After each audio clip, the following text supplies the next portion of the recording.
Garrett with Old Breed Outdoors, and we're back here with another one of our field to table adventures for the field to table series.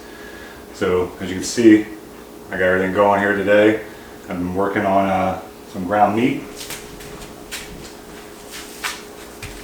just regular old ground meat. I took 8 pounds of venison, ground it up, and then 1 pound of beef fat, ground that up, mixed it all up, and made little 1 pound loaves that I'll wrap up in some butcher paper and freezer paper and throw it in the freezer. I've been working on that this morning, and then but what I wanted to show you now was I'm going to make some hamburgers, actual hamburger patties. So I've got I'm going to do about 8 to 9 pounds of venison, which I've already got partially thawed, and I'll grind that up here. And then I've got the 1 pound of beef fat here that I've already ground up and ready to go. The next thing I'm going to do is I've got 1 pound of bacon. I like to make, I call them fancy burgers. So what I'm going to do is I've got the between 8 and 9 pounds of the venison. I'll mix that with the 1 pound of beef fat, and then I'll mix in the 1 pound of bacon. So what I'll do today is I'll mix that in with the the ground hamburger, and I'll make the patties and then freeze them. I have a Weston burger press and some freezer paper, for dividers in between the patties. So I'll make those patties, package them up, freeze them, and they'll be ready to go. But for now, let me start getting back to what I was doing here. I'll just take this bacon and I'll slice it up a little bit just to make it easier to get through the grinder, grind it into the fat. I'll mix all that together, and I'll keep them separate until I do the venison. Very much like how I did the Polish sausages that I made. If you haven't seen that video, that was our first video for this new series. At any rate, go back, check that out, and get the grinding here.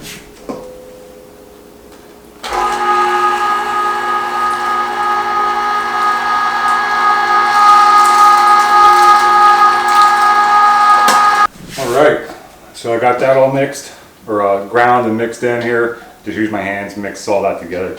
That'll come out just fine. I have my meat mixer here. I'll probably use that after I grind the venison. I didn't use it for the ground meat earlier just because it doesn't really need it, but I think for this maybe I may do it. One thing I didn't mention is I'm using the coarse ground plate, because your mixers always come with 2 plates.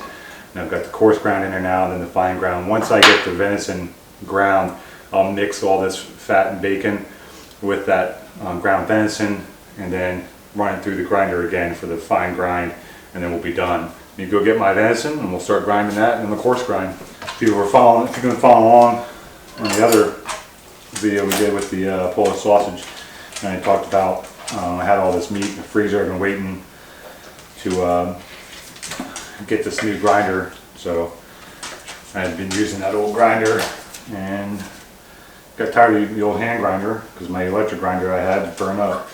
I got tired of trying to do a lot of meat on the hand grinder. So not that it doesn't do a good job, it's just anybody that's used a hand grinder knows it's a lot of work. So this new Weston grinder does one heck of a job. So I mean, it didn't take me long at all to do that. It was 9 pounds of ground, just plain old ground that I did, ground burger that I did for using with taco meat or spaghetti or whatever, just anything you would just use plain old ground meat with. But anyway, I had all this stuff sitting in the freezer, so I'm trying to get at it and get some things done. I've got a lot more to come with some of my projects here with doing some processing, but I really enjoy doing this, and glad to share it with you all. Hopefully, if you don't already know some of this stuff, you can learn a few things, or maybe I do something different and you can learn something new from this, or leave a comment below if you've got your own ideas you think might be worthwhile trying, because I'm always about trying some new stuff, but I'm seeing how it works. So get this cut up and we'll start grinding.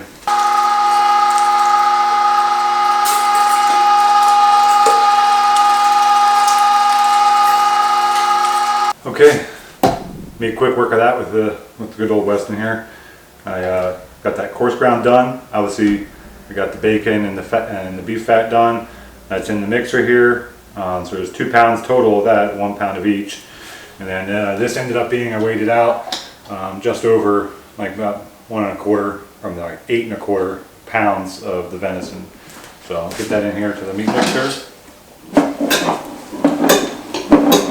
Let's mix this all up. All this does is just helps give you a nice even mix. And yeah, you can use your hands, which I've done for years. This is the first time I've ever had to use a meat mixer when I picked this up. But it does help make a nice little even mix, especially when you're making those sausages.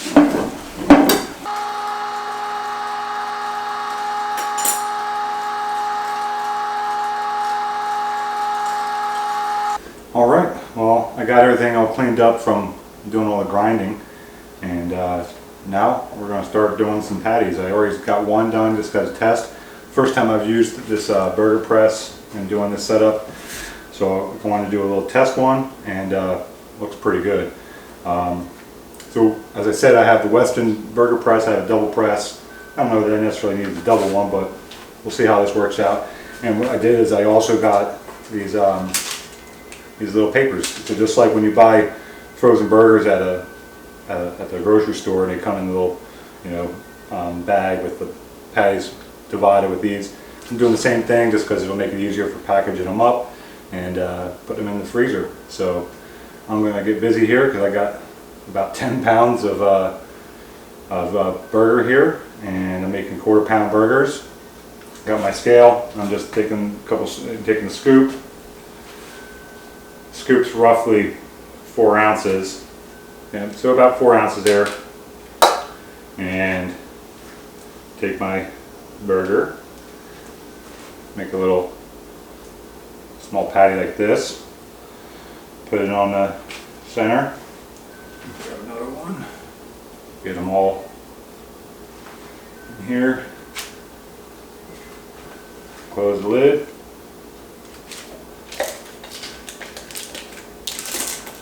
That down,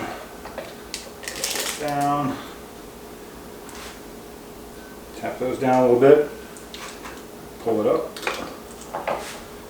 And you stick a little bit here, but you just go nice and easy with my spatula, and it comes right off. Pretty clean. So there you go. I got a nice little 1/4 pound burger. That looks pretty good. So that'll cook up real nice, I think. So I'll start getting these cranked out, and then I'll get them all packaged up.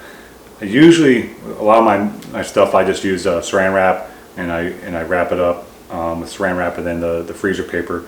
For this, I don't know how well that's going to work. So what I'll probably end up doing is vacuum seal them. So we'll see. But I'm going to start cranking these out.